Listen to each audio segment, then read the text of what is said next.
puede ser que haya un atractivo sexual, pero no suele ser el principio de esa infidelidad. Esa infidelidad empieza con necesitar sentirse visto.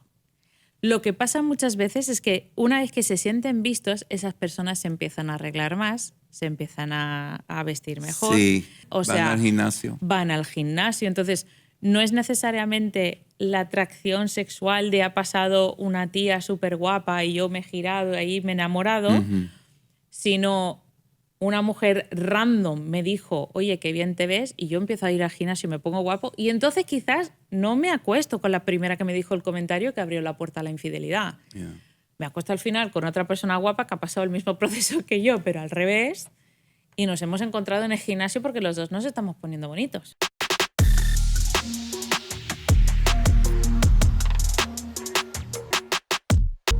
Bienvenidos al podcast de Frank López. Hoy tenemos un programa diferente, sumamente importante.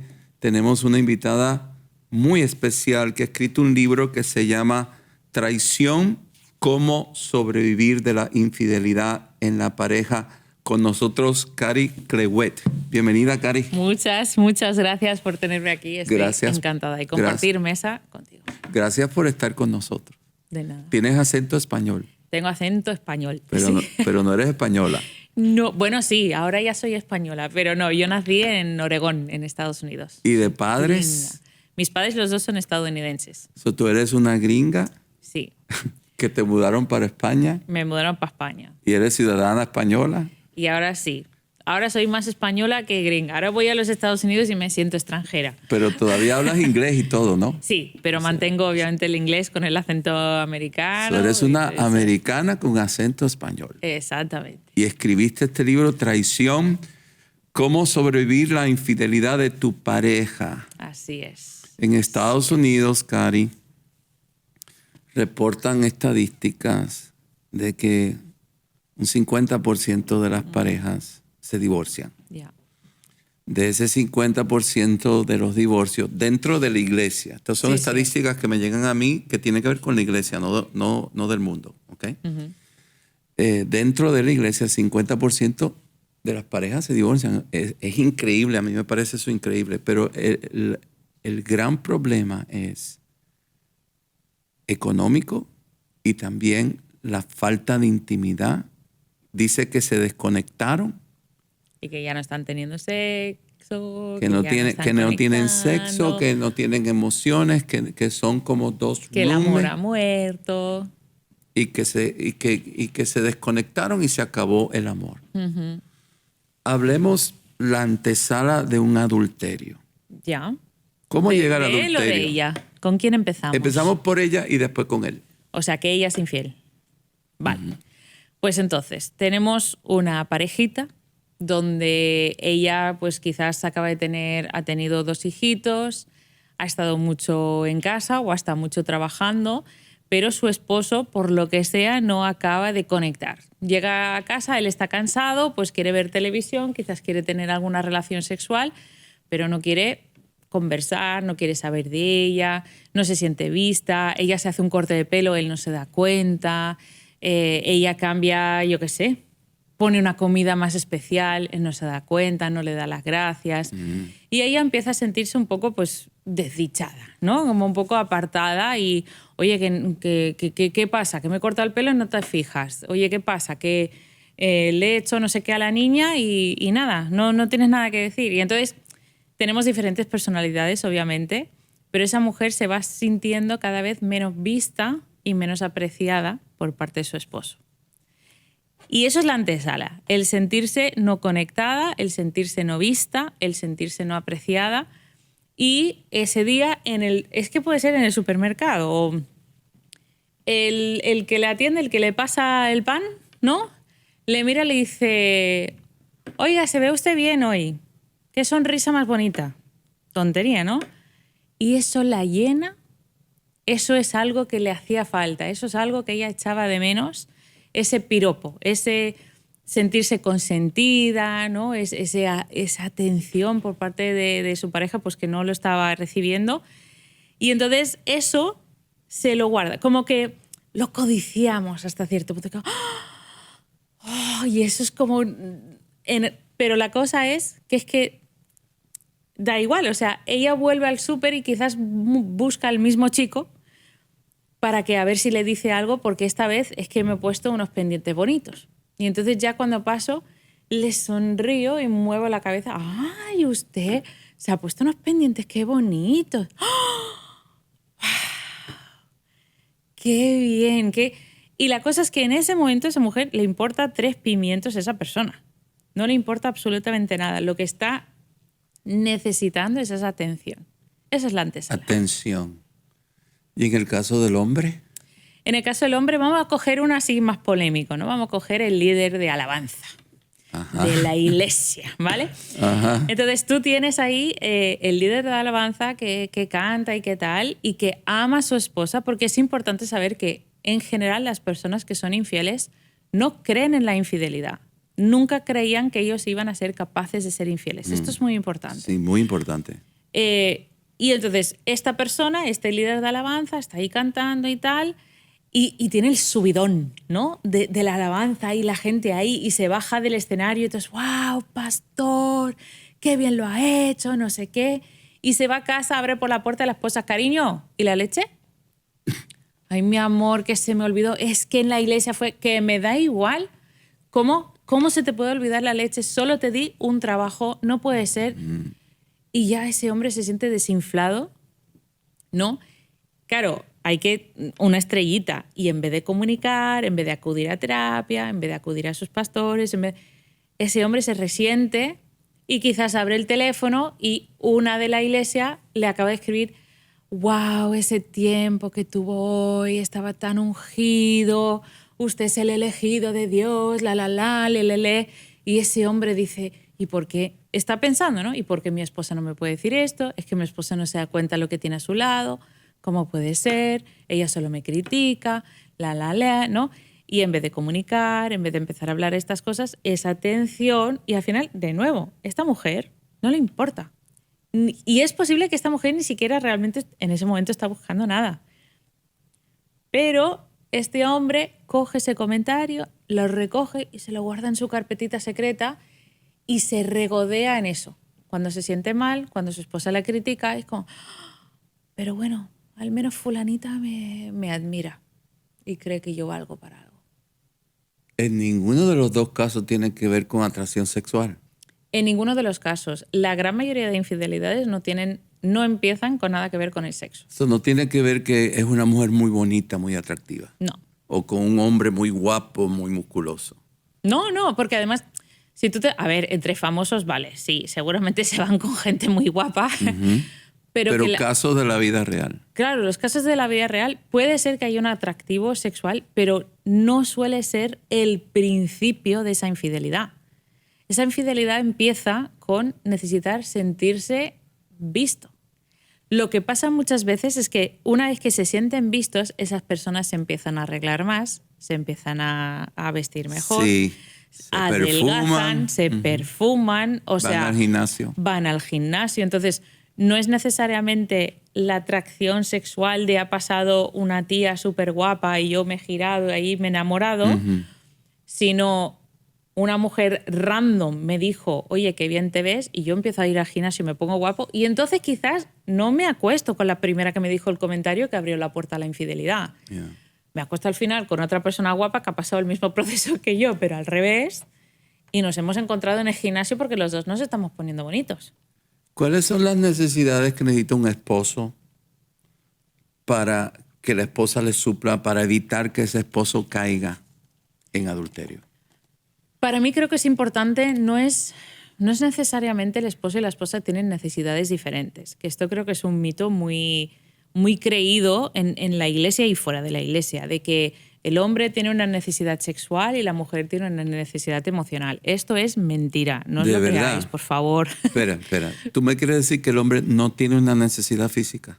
No, yo te quiero decir que los dos tienen una necesidad física y los dos tienen una necesidad emocional.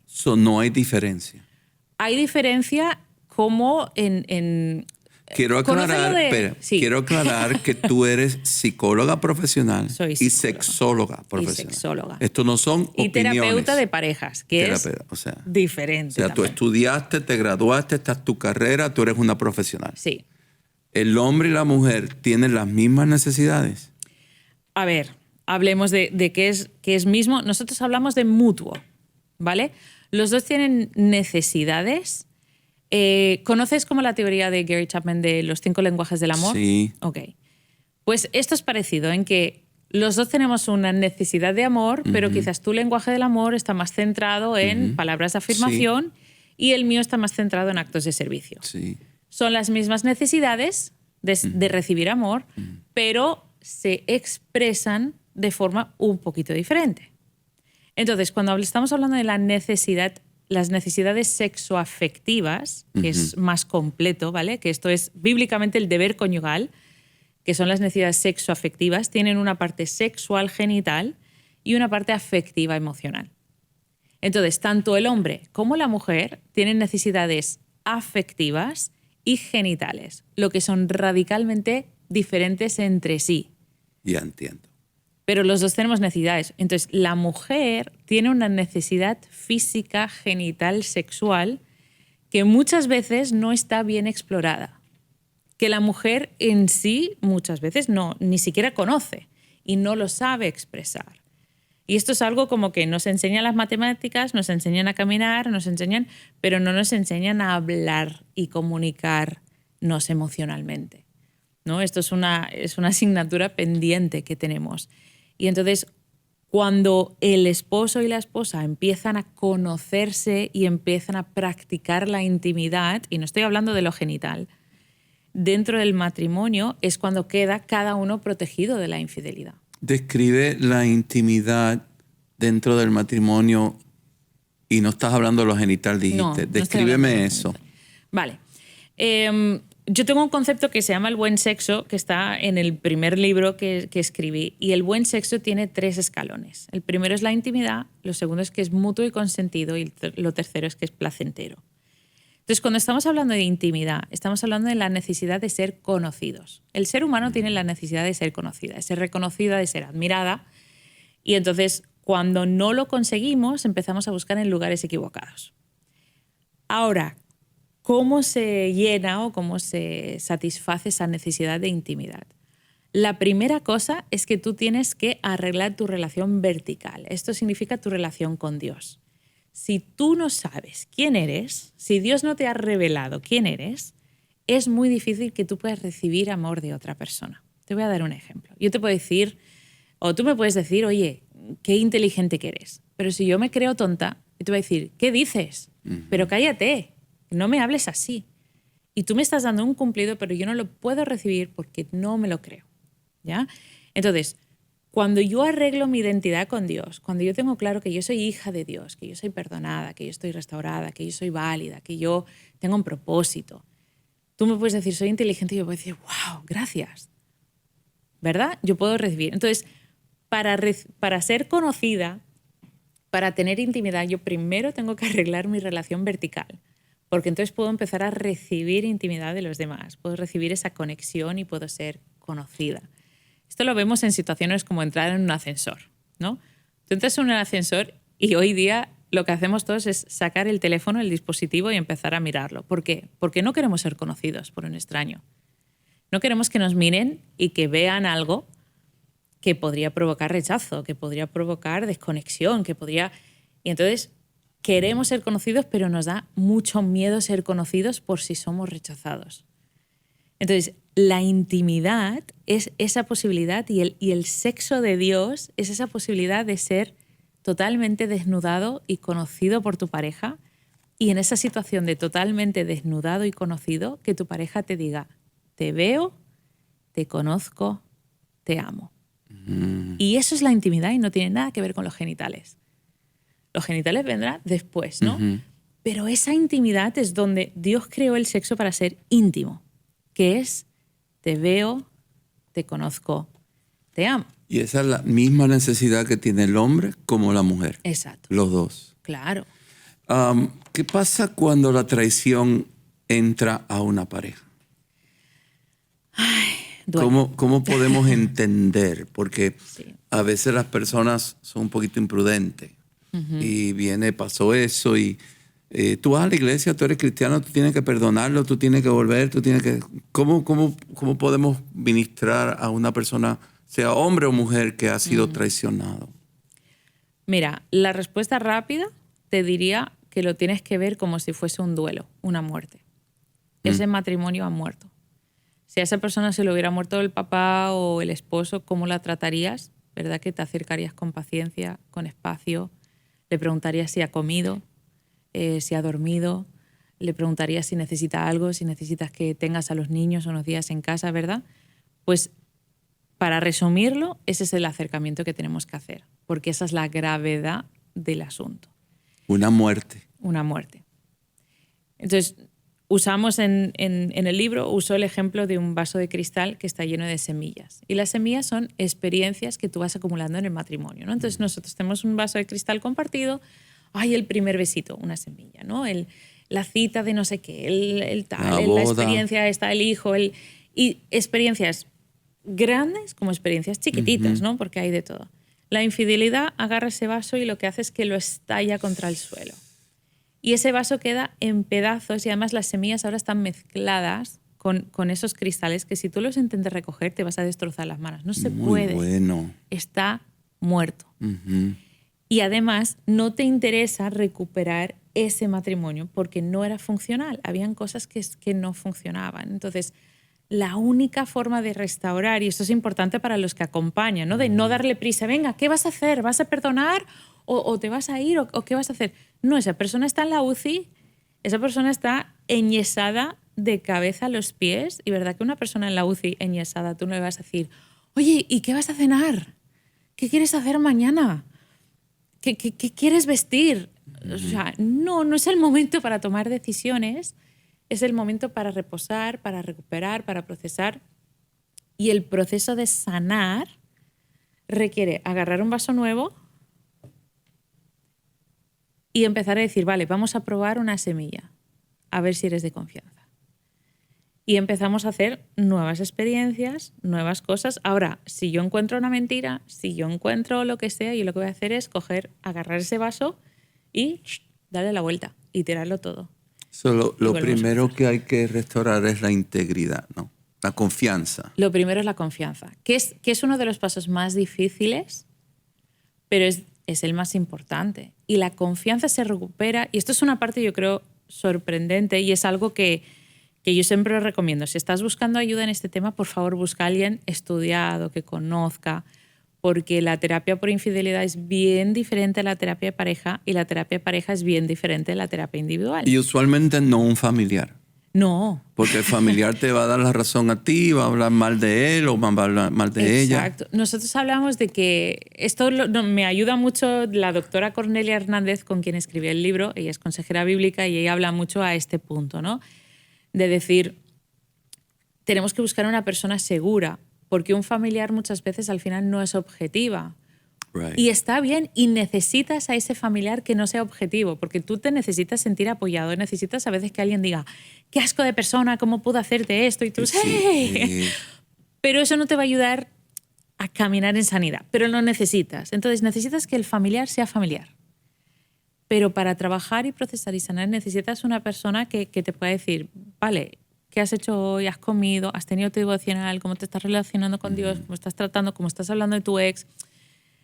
Que te ayuda a caminar en ese proceso, ¿verdad?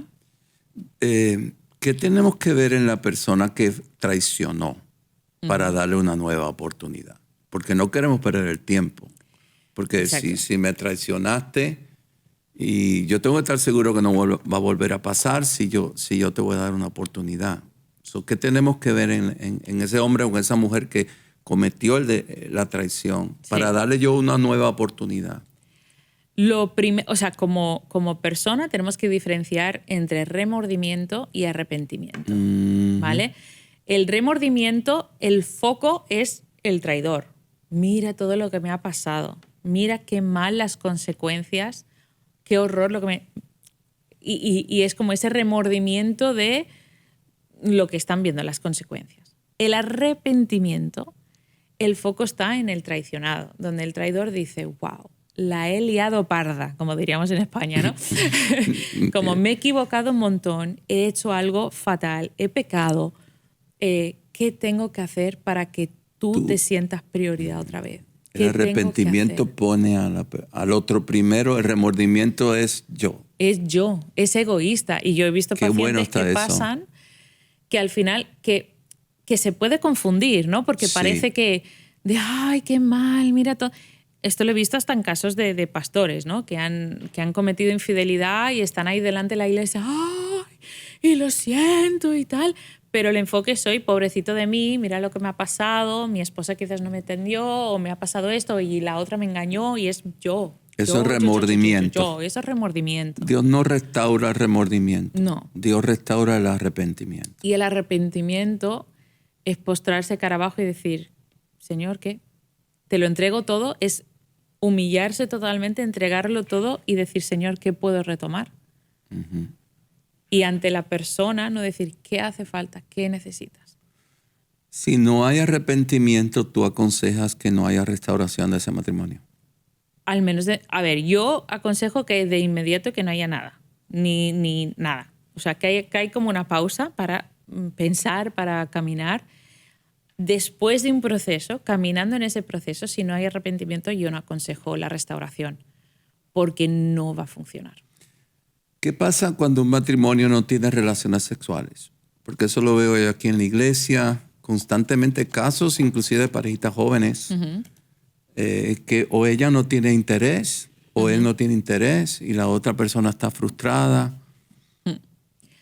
Aquí diría, o sea, hay muchas vertientes. Una de las cosas es, primero, a ver si me estoy metiendo en terreno donde no toca, pero yo te lo digo.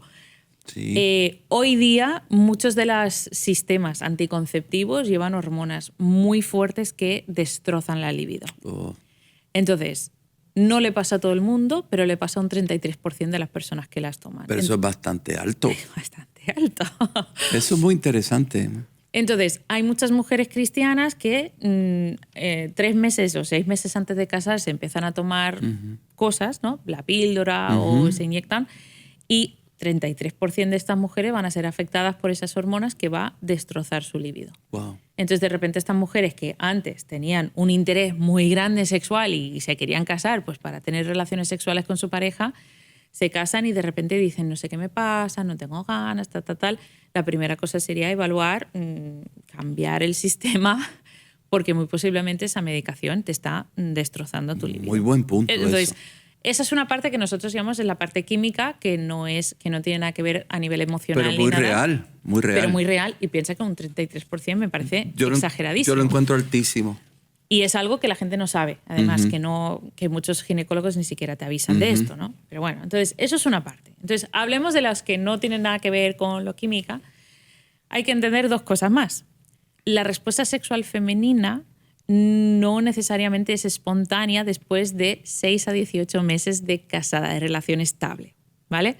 Entramos otra vez. Yo soy un science geek, ¿vale? Entonces aquí te voy a traer un poquito antes de llegar a la pura psicología. Pero, ¿esto qué significa? La mujer en una relación estable es como que de repente su cuerpo se relaja y el sexo ya no es prioritario. Esto viene un poco de nuestra necesidad antes de procrear, ¿verdad? Entonces, hay una necesidad inmediata de decir, si yo estoy bella y bonita y puedo atraer a un hombre a través del sexo, ¿vale? Todo esto como muy... Pero una vez que yo lo tengo, puedo poner mi enfoque en otras cosas que son importantes. Esto que no nos asuste, ¿vale? Porque a veces es como el típico hombre que dice, es que me han cambiado la esposa, ¿no? Yo me casé con una y aquí aparece otra. Normalmente, si nosotros... Y el hombre va a pensar que es por culpa de él. Sí, y esto tiene que ver con lo que estamos hablando fuera de pantallas, ¿no? Con su relación con sus genitales, pero eso es para otro podcast. Pero aquí está como ese hombre frustrado, parte de la cosa... ¿Qué quiere decir su relación con sus genitales?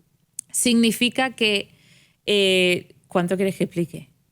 Explícate, tú eres sexóloga profesional. Tengo que aprovechar que tú eres una psicóloga, sexóloga profesional. Eso es. Quiere decir que rechazar al hombre en la intimidad es rechazarlo a él porque su relación con los genitales... Sí. Significa que el hombre, desde que es niño, tiene una relación más cómoda con sus genitales, por cómo ha sido criado y estas cosas. Entonces, el hombre, sus genitales es una parte de la representación de su masculinidad y de su identidad. Así es. Entonces, si sus genitales no hacen un buen trabajo, no provocan placer para su esposa, el hombre como individuo se siente bastante fracasado. Mientras la mujer, si no tiene buen sexo, no lo siente como una responsabilidad necesariamente suya, porque suele estar más desconectada con sus genitales. Entonces, esto es súper fascinante, porque si tú le preguntas a una mujer, oye, ¿tener un orgasmo es importante? Sí, pero ¿es crucial? Bueno, a ver, no. Pero al hombre es como, hombre, sí. No, hay que llegar al orgasmo para que sea exitosa este momento. Y para la mujer no, porque su experiencia, o sea, es una parte dentro de mi vida, pero no define el éxito. Entonces, todas estas cosas que son cosas que parecen muy sencillas de hablar, son cosas que nadie nos ha enseñado, que no nos han explicado, y entonces estas frustraciones las guardamos por dentro. Ese hombre se siente frustrado, pero ni siquiera sabe por qué. Entonces lo que hace es decir, no estás teniendo sexo conmigo. Y entonces la mujer, como no tiene esa relación con sus genitales, lo que empieza a decir es, es que tú no me quieres, tú solo me quieres por mis agujeros. Y entonces esa mujer se pone más dura y se resiente más porque se siente no amada. Volvemos al tema de la intimidad. Déjame hacerte una pregunta. Este tema está muy bueno. Sí. La mujer siente que porque su esposo quiere tener intimidad con ella constantemente, la mujer va a llegar a pensar que él está con ella solamente porque encuentra sexo en ella. Exacto. Pero no es así. No, no es así. ¿Cuál es la realidad entonces? La realidad es que el hombre siente o piensa, de nuevo, por mucho de su trasfondo, que la forma de conectar y honrar a su esposa es consiguiendo que ella tenga un buen orgasmo, una buena experiencia sexual. Un hombre, uno de sus metas en la vida es hacer feliz a una mujer. Sí. Mira qué fácil te ha sido. No, sí. pero es que cuando uno se casa, y tanto la mujer como el hombre, es para hacer feliz a la otra persona. La mujer no. La mujer no. No. La mujer es para hacerse feliz ella. No necesariamente. Tú piensas que, claro, estamos entrando en una psicología profunda que no es de primer... Pero un hombre se casa, y tú lo has dicho, sí, un hombre, una de sus metas es hacer feliz a una mujer. Y tú me has dicho, sí. Porque la Biblia nos enseña. La Biblia nos enseña. Te voy a hablar como que mi responsabilidad es que mi esposa se sienta amada, que mi esposa se sienta segura. Como tú hablaste de los lenguajes de amor, sí. Yo encontrar el lenguaje de amor, proveerle el lenguaje de amor. Exacto. O sea, yo quiero que mi esposa sea feliz. Totalmente. Porque si yo veo que mi esposa es feliz, automáticamente tú eres feliz. Yo soy feliz y todo el hogar es feliz. Exacto. Pero la mujer, no, o sea, si yo hago la misma pregunta a una mujer y dice, ¿tu meta en la vida es hacer feliz a tu esposo? Bueno, más o menos, ¿no? Pero si yo te digo como que tus hijos estén bien cuidados, que tus hijos sean felices, que tu familia esté unida, Sí. Entonces la mujer tiene un llamado más de cuidar, de recibir y de abrazar, pero más dice, hay una teoría que me parece muy bonita, que es como el llamado del hombre es de dar y el llamado de la mujer es recibir, hasta a nivel genital. No voy a hacer los gestos porque estoy un poco cristiano. Sí. No, pero sí. Y entonces, cuando entendemos esto, es decir, hay una parte de que una meta sexual del hombre es que la mujer tenga un buen orgasmo. La meta de la mujer en el sexo no necesariamente es que el hombre tenga un buen orgasmo. Cuando la mujer empieza a entender que parte de su necesidad sexual es ella disfrutar, porque eso hace disfrutar a su esposo, esto es transformador en la vida de la pareja. Repite eso. Repite eso despacito, Cari. Vale. ¿Cómo fue? Cuando la mujer empieza a pensar... Entonces, científicamente, voy a empezar desde la ciencia, ¿vale? Sí. Se han hecho estudios de qué son los estimulantes sexuales, qué es lo que excita a una persona, ¿ya? Al hombre, una de las cosas que más le excita y más le disfruta en el sexo es ver disfrutar a su esposa, ¿sí? Eso le pone contento, le gusta, le excita. A la mujer no es eso. A la mujer no le excita ver a su hombre estar excitado. Es diferente. Somos diferentes. Y le excitan otras cosas como que ese hombre le diga que te quiero, como que ese hombre le dé un besito, como que ese hombre le ponga la estantería que le lleva 6 semanas pidiendo que ponga. Entonces, los elementos que nos excitan son muy diferentes. Al hombre le excita la actividad sexual de su esposa. A la mujer le excita la actividad relacional de su esposo. Entonces, cuando la mujer entiende esto y entiende que en el sexo, si ella se relaja y empieza a disfrutar del sexo, eso le excita a su esposo, le pone contento y además le beneficia. Y eso ayuda a que el esposo se sienta más cerca de ella. Totalmente. Y que ella se sienta más cerca del esposo. Y a ella la ayuda automáticamente también. Claro, lo que pasa que, y aquí venimos, ¿qué nos ha pasado como sociedad? Nos ha pasado como sociedad que a la mujer se le ha dicho tienes que atender a tu esposo. Sí. Él tiene una necesidad sexual. Y entonces a la mujer se le ha inculcado que el sexo es un deber. Una obligación. Que ella no necesita y que no disfruta. Y eso está mal. Eso está fatal. Dilo a la cámara, dilo. Eso la mujer necesita... Es que no sé cuál es mi cámara. Esta es tu cámara. Bien. La mujer necesita... La mujer necesita relajarse y disfrutar del sexo. ¿Y la mujer cristiana? La mujer cristiana deberían ser las que mejores orgasmos tienen. Porque siempre si y cuando Dios, esté casada. Siempre y cuando esté casada. Ajá. Porque si Dios creó el sexo, nosotros como hijas de Dios deberíamos ser las maestras. Cari, pero en Latinoamérica no es así.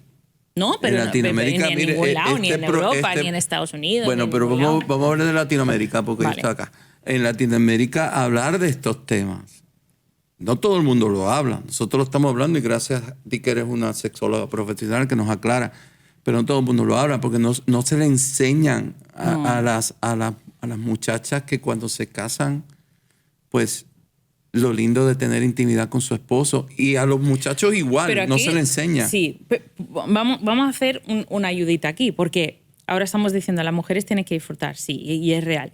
Ahora, el hombre tiene que ser el hombre casado. Siempre estamos hablando de casados. Casado, aquí, bajo el pacto del matrimonio. Tener relaciones sexuales fuera del pacto del matrimonio es pecado. Y la Biblia dice que no está bien. Ya lo aclaramos. Exacto, perfecto. Entonces, para el hombre casado es su deber y su obligación descubrir y ser detective y convertirse en experto de su esposa. Eso es un proceso de estudio. Sí, totalmente. Hasta entender sus genitales, que son radicalmente diferentes a los suyos y que funcionan radicalmente diferentes, y entender qué estimula a su esposa. Porque si el hombre entra en la relación sexual pensando que a su esposa le estimula lo mismo que él, irá directamente a tocarle los genitales y eso no funciona con una mujer. Uh-huh. No es lo que le estimula. Y ahí es donde piensan, es que a ti no te gusta el sexo. No. A mí me gusta el helado, pero no me gusta el helado derritido. O sea, si tú me das un mal sexo, no me gusta y yo voy a pensar que no me gusta el sexo. Uh-huh. No es que no me gusta el sexo, no me gusta el sexo que tú me estás dando. Peligro. Y ese es peligro. Porque ahí está el peligro de una posible traición. Sí, aunque no necesariamente sea sexual, porque esa mujer está convencida que no le gusta el sexo. Pero puede ser una traición emocional con otro hombre. Una traición emocional. O el hombre con otra mujer. Claro. ¿Cuántos de los casos que tú aconsejas sucedió el adulterio porque no había intimidad sexual? A ver, normalmente muchos, porque al final, de nuevo, el sexo no es la base de por qué pasa la infidelidad, pero el sexo es una señal de que deja de haber conexión entre la pareja. Pero lo que trae la traición es cuando tienes sexo con otra persona. Claro, pero hay gente, mira, fíjate lo que te voy a decir. Hay matrimonios que se han distanciado por razones X. Puede que estén teniendo sexo o no, pero uno de ellos empieza a mirar por fuera del matrimonio para su afirmación. Sí. En eso se empiezan a enredar, empieza a acumular la carpeta secreta de secretos y de cosas y acaba teniendo sexo con otra persona. Hay parejas que teniendo sexo con esa otra persona vienen a casa y tienen mejor sexo con su pareja. Wow. Entonces, o sea, que no era el sexo. No era el sexo, sino que eso le liberó, le transformó, le ayudó y ahora y empezar a vivir una doble vida, quizás. ¿Por la aventura o por Porque al final esa persona me está subiendo la autoestima, me está amando y entonces yo puedo atender mejor aquí. Luego tenemos distorsiones, luego tenemos gente que encuentra en la de fuera. Bueno, esto pasa mucho con consumición de pornografía, que esto no lo hemos tocado, pero la consumición de pornografía en sí es infidelidad. Sí, lo es. ¿Vale? Que esto para nuestros oyentes a veces es como muy chocante. No, pero sí lo es. Pero lo es, y además es adulterio porque tú estás codiciando a la hija, al hijo, a la prima de otra persona, que no es tu esposa ni tu esposo. Entonces, el consumo de pornografía muchas veces lleva a excitación a través de prácticas que no son naturales, que no son del matrimonio. Entonces, hay personas que luego esas prácticas las llevan fuera de la pantalla. Y yo he tenido pacientes que tienen una mujer con la que practican X prácticas, pero esas X prácticas no les parecen buenas ni... Entonces, no quieren llevar ese sexo a su esposa. Porque su esposa la honra, la ama y le tiene mucho cariño. Entonces, esas prácticas no es para mi esposa. Pero entonces yo tengo una amante con la que puedo hacer todo esto. Y ahí ves, eso sí que es un problema de sexo hasta cierto punto, pero no surge por un mal sexo dentro del matrimonio, sino que surge por un pecado, ¿no? O sea, por una desviación. Uy. La pareja casada que están consumiendo pornografía, ¿están bajo el pecado de adulterio? Sí. Sí, y aquí tenemos que... ¿Ese pecado de adulterio provoca la misma traición? Sí. Nosotros en traición, en infidelidad, hablamos de la pornografía como infidelidad porque tú estás dando tu sexo. El sexo pertenece dentro del matrimonio entre un hombre y una mujer. Amén. Punto. Toda relación sexual, toda conducta sexual fuera del matrimonio entre un hombre y una mujer no es lo que Dios quiere para el sexo. No. Entonces, ¿qué es la pornografía? Es tener sexo, si lo estás viendo en individual, es tener sexo con uno mismo delante de una pantalla. Hoy en día, Cari, los niños, el promedio en Estados Unidos de un niño o una niña de estar expuesto a la pornografía son 9 años. ¿Cómo el papá y la mamá? Y me parece, porque creo que la realidad cada vez es más bajo. Bajo. En Europa están hablando de 8. De 8. ¿Cómo un papá o una mamá puede proteger a su hijo de eso? Lo primero es con educación. Hasta un podcast como este, empezar a entender y tener lenguaje, creo que una de las cosas que hay que hacer, hay que ponerle nombre a los genitales. No podemos hablar de motores y de pajaritos y de cosas así. Hay que llamarle lo que son. Hay que llamar lo que son. El pene es un pene, la vulva es el genital femenino. Hay que ponerle nombre porque esto les protege contra el abuso. Esto les protege porque si han visto algo pueden venir a casa y decir, mamá, he visto un pene. Y no, mamá, he visto un pajarito. Y la madre, qué bien. ¿Me entiendes? Es darles información a los niños de qué imágenes son buenas y qué imágenes son malas. Hay muchos... ¿Eso quién lo debe hacer? Los papás. El papá y la mamá. Los papás lo tienen que hacer. ¿A qué edad tú recomiendas que empiecen? Nosotros tenemos un curso que se llama Cómo hablarles de pornografía a tus hijos a partir de los 3 años. 3. ¡Wow! Y estamos hablando, obviamente hay que hablar según la edad, pero claro, tú imagínate, ese niño tiene que saber qué tipo de imágenes son buenas y qué tipo de imágenes son malas. Y a los 3 años... tú ya le puedes empezar a decir, esto es privado, si tú ves una foto de un pene de cualquier otra... si tú ves una foto de un pene, punto, eso no está bien, tienes que venir a avisar a mamá. Listo. Y además, si tú lo explicas de una forma natural, como estamos hablando nosotros, el niño lo acepta. Porque igual que ese niño le puede dar miedo los osos, ¿vale? Y cada vez que, mamá, he visto un oso y tal... pues oye, tú le puedes decir, oye, si tú ves un pene en foto o en vídeo, eso no está bien y tienes que avisar a mamá. Si tú ves una foto de una vulva o de una persona desnuda, eso no está bien, tienes que avisar a mamá. Entendiendo que no va a haber castigo, que no va a haber, que simplemente que tiene que... Qué importante es esto que estamos hablando. Y hay hasta una técnica que se llama gira, corre, habla. Gira, corre, habla. Y entonces es que tú lo practicas con el niño, obviamente sin enseñarle nada, pero imagínate que ves una foto mala. ¿Qué haces? Gira, corro, cuento, ¿no? Giro, corro, Le da cuento. la espalda, va. Porque lo que dice la estadística y lo que dice la ciencia es que esas primeras imágenes de exposición son quemadas en el cerebro porque son traumáticas. Porque aunque ese niño tiene 6 años, 7, porque tú piensas que si la media es 8, es que muchos niños de 5, 4, 3, 6 lo han visto para que esa media sea tan baja. Entonces, cuando yo te doy esta información, cuando yo te ayudo para que esa primera imagen no se quede grabada y no te traumatice, porque esas primeras imágenes son cosas que se quedan con la persona. Y esto lo sabe cualquier persona que ha sido expuesta a la pornografía. Normalmente la primera imagen se acuerdan perfectamente. ¿Dónde estaban? Lo que llevaban puestos. Cari, ¿cómo sobrevivir la infidelidad en tu pareja? El libro de Cari, búscalo en Amazon. Está en Amazon. Para los que no están en Estados Unidos, también está en buscalibre.com. Buscalibre.com. Buscalibre.com. Es como un Amazon para Latinoamérica. Buscalibre.com, Amazon. Cari Clewett. Cari Clewett. Traición, cómo sobrevivir la infidelidad en la pareja. Hablemos del proceso de restauración. Hablemos del proceso, porque creo que esto es súper importante en este libro porque queremos transmitir esperanza, ¿no? Estas personas, de nuevo, hemos hablado que están en un accidente, de que este vaso que está roto, con... Qué importante saber que hay esperanza. Creo que la frase clave es: a Dios le importa más tu corazón que tu matrimonio. Y esto es lo primero, ¿no? Primero tú tienes que arreglar tu relación con Dios y luego veremos si podemos restaurar tu matrimonio. Explícame eso, Cari. ¿Qué significa eso? Eso significa que cuando hay una infidelidad, muchas veces podemos idolatrar el matrimonio por encima de nuestra relación con Dios.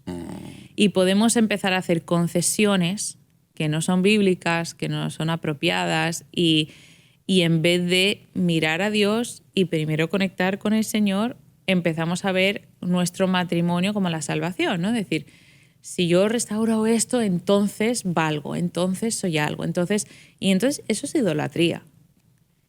Y es muy importante esto porque a veces en círculos religiosos podemos poner tanto peso sobre debes perdonar y tal, porque eso da testimonio, lo que sea, que pasamos una idolatría del matrimonio en vez de hacer esa pausa y decir, ¿cómo está tu corazón con tu Dios, con Padre Dios? ¿No? Y hay una imagen en el libro que Dios me dio a mí justamente cuando yo estaba viviendo mi proceso. Mira, de eso no sé si hemos hablado aún, pero que es un triángulo, donde arriba está Dios y en cada una de las esquinas de abajo está el esposo y la esposa.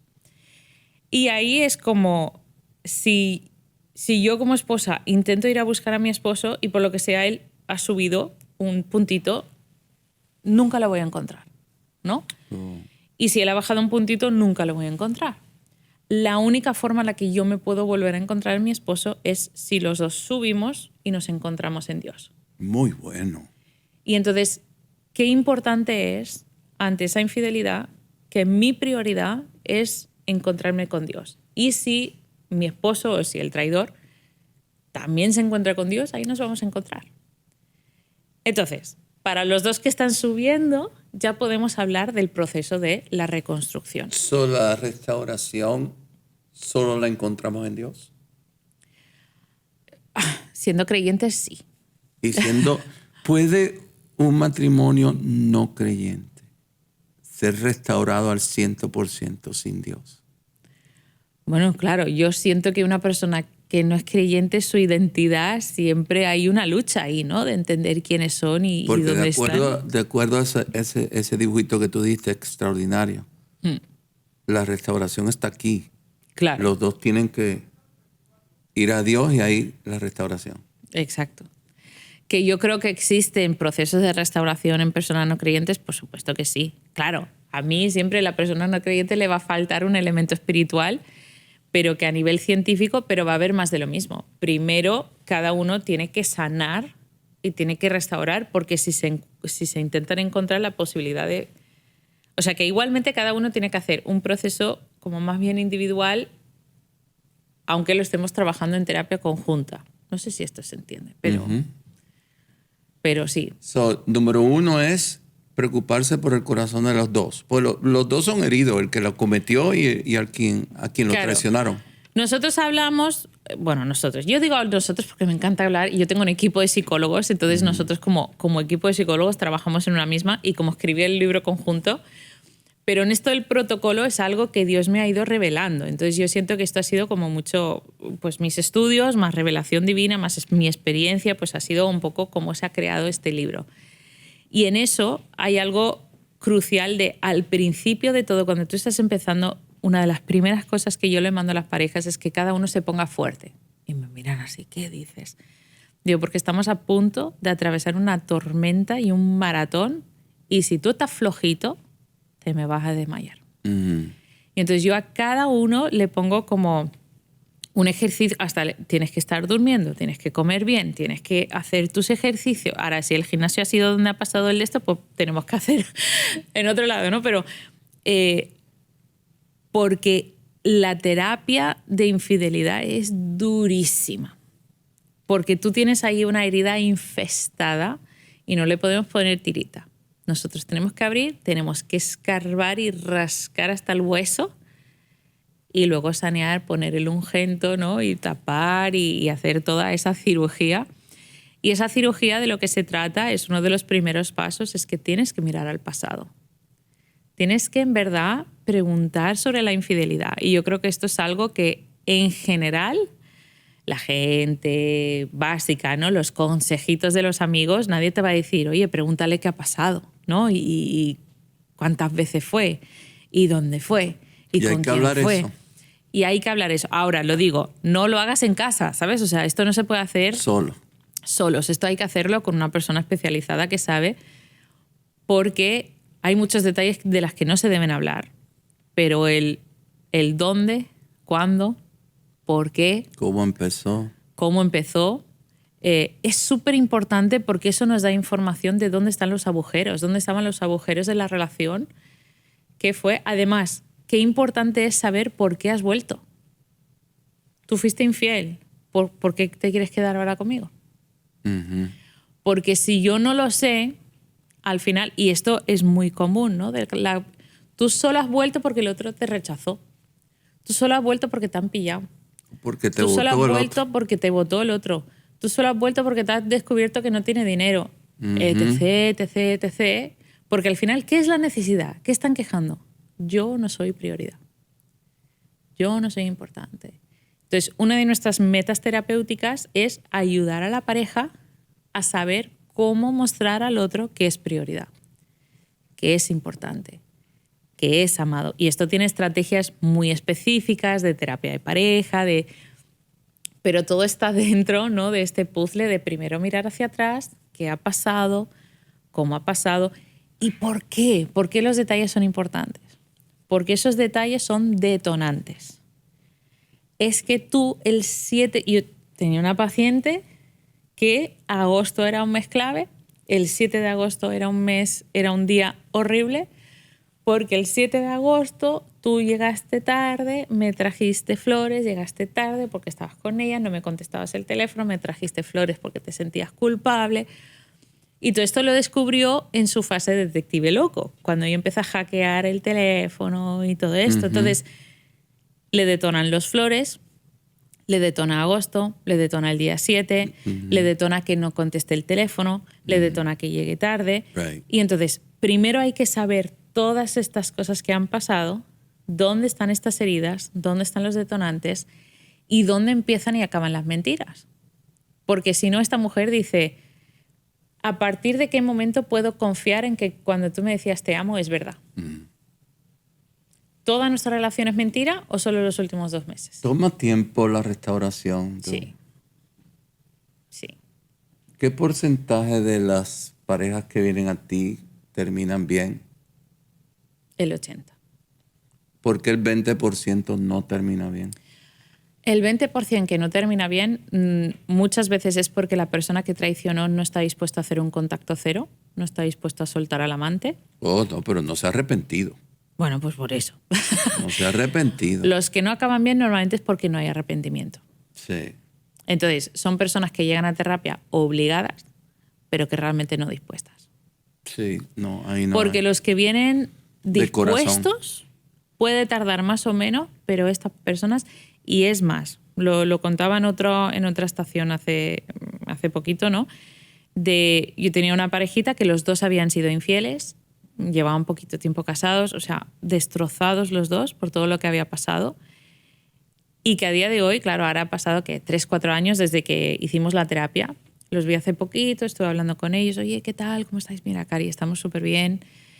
Y me decían, dice, mira, no se lo deseamos a nadie, ni a nuestro peor enemigo. Pero si para tener el matrimonio que tenemos hoy, la única forma era pasar por esto, lo haríamos otra vez. Y muchas de las cosas que Dios hace, las hace así. Sí. Toma la peor situación para Sí. traer lo mejor a tu vida, para convertirlo en lo mejor. Y siento que los que menos capacitados estamos, ¿no? Para estas cosas, al final somos los mejores embajadores de la gracia de Dios. Es decir, mira, yo no lo merecía y creo que no hay ejemplo quizás más cercano a la gracia de Dios y al perdón y la aceptación y el amor de Dios que una pareja restaurada de infidelidad. ¿Debe una esposa o un esposo quedarse con su cónyuge si esa persona no se arrepiente y sigue cometiendo adulterio? Esto es una pregunta... A ver, de entrada no. No. De entrada no. Claro que no, porque Tienen que haber límites. Sí, Tienen y es que haber- peligrosísimo hoy en día. Es muy peligroso. Sí, y la mujer tiene que darse a respetar. Y el hombre también. O sea, El hay hombre mujeres también, que están siendo infieles, sí. entonces hay que marcar unos límites. Hay que... Y creo que hay que tener cuidado de no entrar en porque yo y mi derecho y yo soy, ¿no? Porque no, porque todos somos pecadores, todos, o sea, nadie merece nada, ¿no? Dios nos ha perdonado de todo. Ahora, hay situaciones en las que una persona está constantemente sacando provecho, sin arrepentimiento. Es una persona peligrosa, ¿no? Es una Sumamente persona peligrosa. que es una bandera roja y que la otra persona, porque además lo piensas, por ejemplo, a otras personas, por ejemplo, a tus hijos, por ejemplo, a tus hermanos, por ejemplo, a tu padre, por ejemplo, a quien sea, por salud tuya, por testimonio de Dios, no es saludable que No, tú para sigas nada, en esa situación. para Y entonces pide ayuda, por favor. Sí. Y si el primero no te ayuda, pide ayuda a otra persona. Cari Clewitt.